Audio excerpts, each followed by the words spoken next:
సాయంత్రం 6 అయితే చాలు ఆ ఊరిలో గ్రామస్తులు ఏ పని చేయలేరు. కనీసం మంచినీళ్లు తాగడానికి గ్లాసు పట్టుకునే శక్తి కూడా ఉండదు. 1-2 కాదు 3 నెలలుగా ఆ గ్రామంలో ఇదే పరిస్థితి. ఇంటింటికి ఇలాంటి బాధితులున్నారు. ఇంటికి ఆ ఊరికి ఏమైంది? ఆ గ్రామాన్ని వెంటాడుతున్న వింత వ్యాధి ఏంటి? జ్వరం, కీళ్ల నొప్పులు, నల్లటి మచ్చలతో ఎందుకు బాధపడుతున్నారు? ఆ గ్రామస్తుల దగ్గరకు వెళ్లడానికి పక్క ఊరి వాళ్లు ఎందుకు భయపడుతున్నారు? వింత వ్యాధి పట్టి పీడిస్తున్న నల్గొండ జిల్లా ఎందుగుల గ్రామ పరిస్థితిపై మా ప్రతినిధి రవికుమార్ అందిస్తున్న గ్రౌండ్ రిపోర్ట్.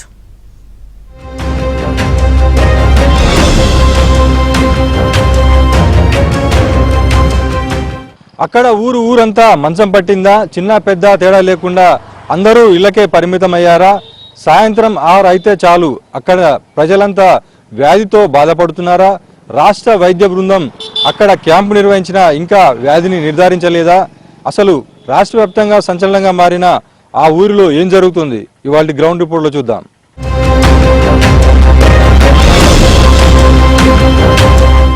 ప్రస్తుతం మనం నల్గొండ జిల్లా మిర్యాలగూడ నియోజకవర్గంలోని మాడుగులపల్లి మండలం ఇందులో ఉన్నాము. ఇక్కడ మొత్తం గత 2 నెలలుగా ఒక వింత వ్యాధితో ఇక్కడ ప్రజలంతా కూడా బాధపడుతున్న పరిస్థితి ఉంది. ప్రతి ఇంటిలో కూడా ఆ వ్యాధి ద్వారా బాధపడిన మనుషులే ఉన్నారు. కానీ ప్రభుత్వం హైదరాబాద్ నుంచి స్పెషల్ క్యాంపు నిర్వహించినప్పటికీ కూడా కేవలం నామమాత్రంగానే తీసుకుంటున్నారు, నామమాత్రంగానే బ్లడ్ శాంపిల్ తీసుకుంటున్నారు. ఇక్కడ మాత్రం ఇంకా వ్యాధికి సంబంధించిన నిర్ధారణకు సంబంధించినటువంటి ఆ రిపోర్ట్స్ ఇంకా వెల్లడించలేదని చెప్పేసి ఇక్కడ గ్రామస్తులు కూడా ఆగ్రహం వ్యక్తం చేస్తున్న పరిస్థితి. తమ గ్రామాల్లో ఉండడానికి కూడా ఇబ్బందికరమైనటువంటి పరిస్థితులు కల్పించిన నేపథ్యంలో ఇప్పటికైనా ప్రభుత్వం తమకు న్యాయం చేయాలనే ఒక డిమాండ్ కూడా వ్యక్తమవుతున్న పరిస్థితి. మనం ఈ గ్రామస్తులతో కొంతమందితో మాట్లాడే ప్రయత్నం చేద్దాం. చెప్పమ్మా, అసలు మీకు ఈ వ్యాధి ఎప్పటి నుంచి బయటపడదు, ఎట్లా వచ్చింది?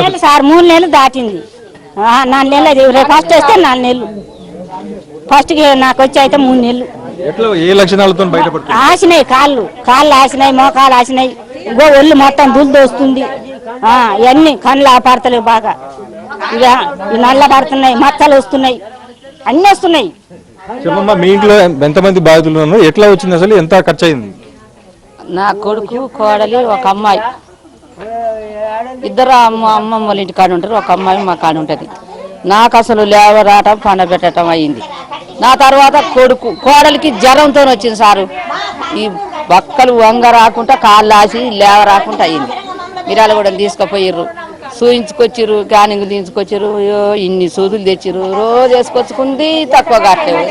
ఇప్పుడు 3 నెలలు సంక్రాంతి వెళ్ళినాక ఒక 6 రోజులకు సంబంధించింది సారు ఈ జబ్బు. ఇప్పటిదానిక ఈ మందులు గోళీలు ఏంది అయితే లేస్తలేవు. ఈ మాడులో పెళ్ళికి పోను, ఆ నొప్పుల గోళీలు తెచ్చుకొని అవి వేసుకుంటేనే ఇంత ఆగిరి బార కొట్టుకొని ఇంత గాసుక తాగుతాను. ఆ గోళీలు ఎందుకు మేము లేస్తట్టే లేదు. ఇప్పుడు ప్రభుత్వం అయితే ఇక్కడ క్యాంపు పెట్టినాం, అన్ని రకాలుగా చేస్తున్నాం చెప్తున్నారు. చెప్తారు సార్, చెప్తారు కానీ ఎంత తక్కువ కట్టలేవు.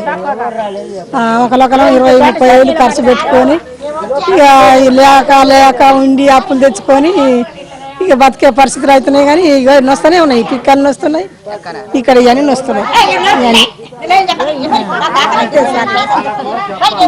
మొత్తంగా చెప్పండి, అసలు ఎట్లా ఉంది ఇప్పుడు ప్రస్తుతం గ్రామంలో? ఏ రకమైన పరిస్థితులు ఉన్నాయి, ఎట్లా ఉంది? గ్రామంలో ఇట్లానే ఉంది సార్. మొత్తం అందరికీ చాలా వరకు నొప్పులు ఉన్నాయి, జ్వరాలు ఉన్నాయి, ఇంకా ఇట్లానే ఉన్నది చాలా వరకు.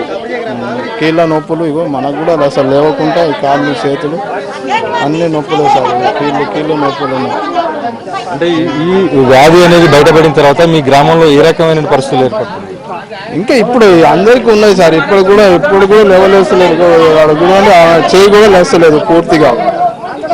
ఇది పూర్తిగా ఏం కాలేదు సార్. ఇక వచ్చారు డాక్టర్లు చూస్తున్నారు కానీ దాని గురించి ఏం పట్టించుకోవట్లేదు, ఏది చెప్పట్లేదు. ఈ పోయిన వాళ్ళకు టెస్ట్ చేస్తారు కానీ మళ్ళీ దాని గురించి ఏం రిపోర్ట్ రావట్లేదు, ఏది లేదు సార్. ప్రభుత్వాన్ని ఏం డిమాండ్ చేస్తున్నారు? ఏమైనా మంచిగా చూసుకోవాలి, కొంచెం అందరికీ ఇది చేయాలని ఇది చేస్తున్నాం సార్. మరికొంతమంది కూడా మాట్లాడారు. చెప్పండి, అసలు చిన్న పెద్ద తేడాలకు అందరు కూడా ఈ వ్యాధి అనేది వస్తుందని చెప్తున్నారు, ఎట్లా ఉంది? యాక్చువల్లీ యావరేజ్గా తీసుకుంటే ఒక ఇంటికి 2 పక్క వస్తుంది. లైక్ ఫస్ట్ జ్వరం వస్తుంది, తర్వాత చూపించుకున్న తర్వాత వాళ్ళకి కీళ్ళ నొప్పులు, ఒక 1 month 2 months ఆ కీళ్ళ నొప్పులు పోవట్లేదు. తర్వాతకి వచ్చేసి ముఖం మీద మొత్తం నల్ల మచ్చలు వస్తున్నాయి వీళ్ళకి. దీనివల్ల 3 ప్రాబ్లమ్స్ వస్తున్నాయి. ఒకటి వాళ్ళ ఒళ్ళు మొత్తం గుళ్ళైపోతుంది, 2 వచ్చేసి వాళ్ళకి డబ్బులు బాగా అవుతున్నాయి వీళ్ళకి, 3 వచ్చేసి సోషల్ డిస్టెన్సింగ్, అంటే ఇప్పుడు పెళ్లిళ్ళ సీజన్ ఫంక్షన్లు అవుతున్నాయి కాబట్టి ఎవరు కూడా దగ్గర రానివ్వట్లేదు వీళ్ళని. ఇక్కడ వాళ్ళు రావట్లేదు, వీళ్ళు ఎక్కడికైనా పోయినా కూడా వాళ్ళని రానివ్వట్లేదు.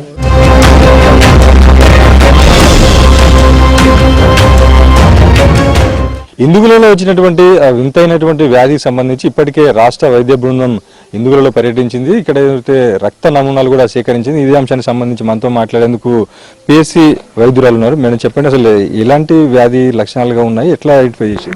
ఫస్ట్ అనేది వాళ్ళు మన దగ్గర జ్వరంతో అని వచ్చారండి. చీఫ్ కంప్లైంట్ ఫస్ట్ జ్వరం వచ్చి ఒక 2-3 డేస్లో తగ్గుతుంది. తర్వాత నుంచే వాళ్ళు బాడీ పెయిన్స్, జాయింట్ పెయిన్స్ అని చెప్తున్నారు. కీళ్ళ నొప్పులతో బాధపడుతున్నారని, అది గోళీలు వేసుకుంటే కూడా తగ్గట్లేదు అని చాలా రోజుల నుంచి ఇస్తున్నా కూడా వాళ్ళకి తగ్గకపోవడం వల్ల ఇది మనకి డెంగ్యూ కానీ చికెన్ గునియా కానీ అలా లక్షణాలు ఉన్నాయని మేము వాళ్ళ రక్త పరీక్షలని చేశాము.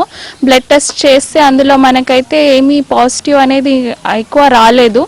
ఎక్కువనే టెస్ట్ చేపించాం కానీ ఒకళ్ళిద్దరికే డెంగ్యూ పాజిటివ్ వచ్చింది మన దగ్గర. మిగతా చికెన్ గునియా లక్షణాలు ఉన్నాయి కానీ రావట్లేదు.